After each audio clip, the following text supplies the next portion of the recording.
Now we need to look at the ways in which people do participate. And you can see here there's this spectrum of different ways in which people participate, extending from a highly controlled situation where you completely control of your participation to basically being a very passive member of a particular community group or particular intervention.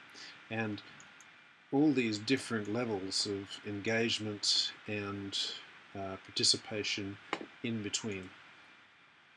And so we'll go through each of these. There are different levels. And remember, it's a spectrum. So it's not just these tidy little groups that we might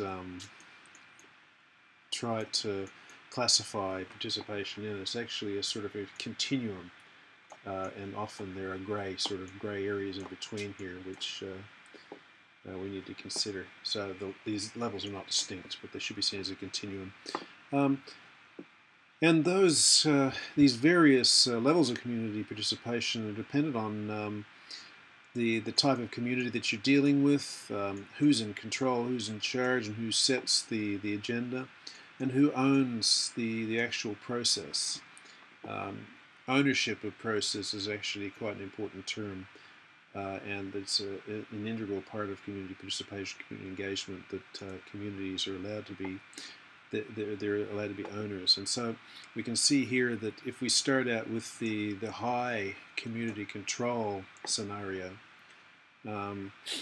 where locality plays a principal role. So the high community control, where community sets the agenda, they have the final say. Often they're neighborhood based, so the community has quite a large control over the actual situation. It requires strong identity, and the examples of this sort of high level of community control are closed, well-defined groups, so strong group identity, ethnic groups, indigenous people, and also within a workplace. You can see here that these are quite well-defined groups. So that's the first type of community control, and you can see here that if we're reminded that community development, because essentially that's what we're trying to do. We're essentially trying to target communities that have low health, and we want to actually develop them over a period of time to improve their health. So in terms of community development, there's a very important initial process, which is to recognize, to determine and recognize their needs. Now, I might remind you that with the famous rusty nail scenario that we've been dealing with over the last couple of tutes, nobody has actually, we sort of launched into this discussion about what needs to be done to avert this problem from happening again, but nobody actually suggested that we actually need to find out what the community wants. And this is a very important starting point for health promotion, that we need to understand what the community thinks they need rather than what we think they should have. And by doing this, the community then immediately develops this responsibility for solving problems. So they feel as though they're in the driving seat, and this then enhances their capacity to participate further and actually push the whole agenda forward. And this is not about this top-down idea of us coming into a community and telling them, oh, you must remove all the nails from the playground, you must do this and you must do that, because that wears very thin with communities. So it's not about top-down education. You know, quotes like, oh, these people just need to be educated about their responsibilities for keeping their children safe. And so there is this so-called missionary type approach to public health and health promotion that was developed through the colonial days in Africa, where the colonists would come through and decide, this is what we're going to do here in Congo or wherever, and this is what you need to do. And the community did not embrace that very well at all. But there are areas where these sorts of initiatives can work very well, and we'll see these later. But moving back to this idea of community development, um, there are a few key elements with key principles in working with community. Firstly, you need to define what the communities are, and they need to be identifiable. You need to have needs assessment to work out what the community actually has identified are the major issues. And to bring them through the process of recognizing what the determinants are so that they understand not only the problem but understand the origins of the problem, and then facilitate the communities to work out their own solutions. Again, it's about ownership. If the community doesn't feel as though they develop their own solutions, then they're much less likely to engage in the actual solution.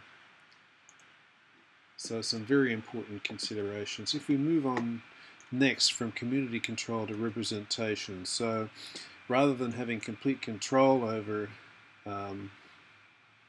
the actual intervention, the community will have representation through the various processes of the health promotion intervention. And in this case, community representation has attributes like the agenda is set by the community and the external bodies or the professionals that are involved in a particular intervention. Often it's related to a social system like a city council, a geographical area, or even a university campus is another example of this type of the type of community that would benefit from a community representative. It's a collaborative partnership approach between the local community and, as I said, the external organization or external experts that are working on the project. And there's community representation is through nominated representatives rather than the whole community. And often these projects are run by a so-called steering committee. They're negotiated with a whole range of stakeholders, which becomes quite a complex negotiation, in fact. And here we have an example, a communication health plan for a city. So city councils often run through this sort of process where the community doesn't specifically own the project, but certainly they have a very important role to play in terms of the project as it is developed and unfolded. And this approach is particularly suitable in complex community systems where there are quite a large range of what we call stakeholders, stakeholder organizations.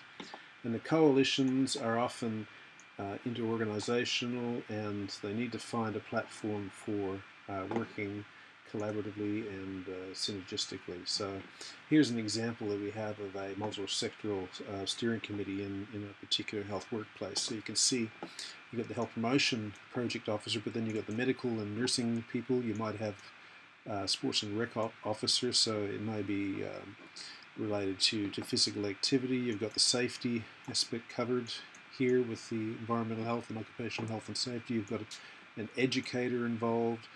You've got the union type representative, so you to ensure that everything you're doing is actually consistent with the union requirements, and then you've also got the human resource manager. So the two work-related areas are covered. So it's not necessarily a recipe for how a workplace health promotion initiative should work, but it's an example of the extent to which multi-sectoralism occurs within health promotion under this model.